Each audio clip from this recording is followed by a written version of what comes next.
Helix. When I first started teaching, I had a really difficult time knowing whether my students were understanding what I was trying to teach them.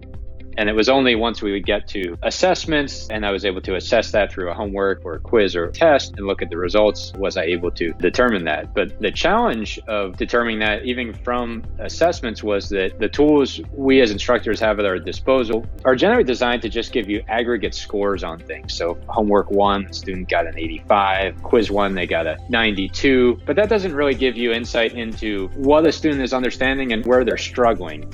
Yeah, so in terms of digging deeper into that data, can you give us this high-level overview of the intelligent classroom assistant that you and your colleagues designed to help solve for this challenge? What the tool fundamentally does is it maps everything we do in the class back to a set of learning objectives or topics. It helps me identify certain topics where students are struggling. So I'll make sure we spend time reinforcing those things when we're together in class time. I started using the tool also on an individual student basis to look at what I call a mastery map for each student. So that's basically sort of a map of all the topics we're covering in the class and which ones they have reached a level of mastery on and which ones they have knowledge gaps and are struggling on. And by spending time on that in advance of meeting one-on-one with a student, I can show up to that discussion much more prepared and we can talk through together the areas that have been flagged as areas of weakness, and then I can provide them a much more personalized and valuable experience when we get together.